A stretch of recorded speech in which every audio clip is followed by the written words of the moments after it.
Você não deve se prender à ideia de que se deu certo com uma criança, vai dar certo com todas.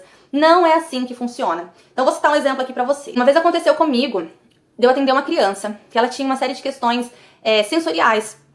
E aí eu avaliei, né? E aí tracei ali a minha intervenção para essas questões sensoriais. Essa criança, ela tinha muita necessidade de sentir, de tocar. E aí eu comecei a trabalhar com essa criança, oferecendo essa exploração sensorial.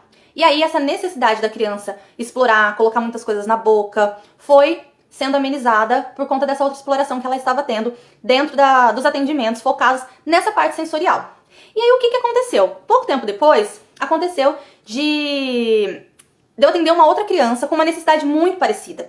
Essa criança, ela também colocava muitas coisas na boca e eu sentia que ela tinha essa necessidade sensorial muito grande. E aí o que eu fiz? Fui lidar da mesma forma, né? Trazer atividades que fossem proporcionar muita exploração, diversos tipos de materiais.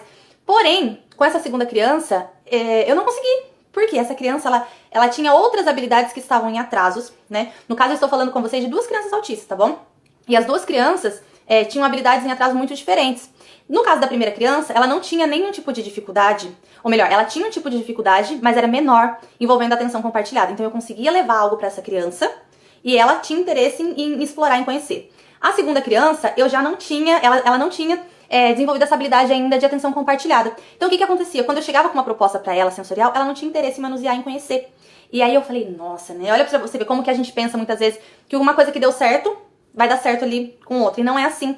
Porque a gente tem que olhar para todas essas questões. Como eu falei para vocês, eram casos muito parecidos, mas tinha um fator ali que diferenciou cada um deles, que era o fator da atenção compartilhada. Então, com essa outra criança, com essa segunda criança, eu tive que traçar um outro tipo de intervenção, né? Eu consegui observar isso, também foi um tipo de avaliação quando eu cheguei ali com uma proposta e percebi que ela não se interessou. Eu falei, epa, né? Avaliei que aqui faltou atenção compartilhada. E aí eu mudei a minha intervenção com ela, porque aí eu percebi que essa criança ela tinha outras necessidades que precisavam ser exploradas, que precisavam ser desenvolvidas.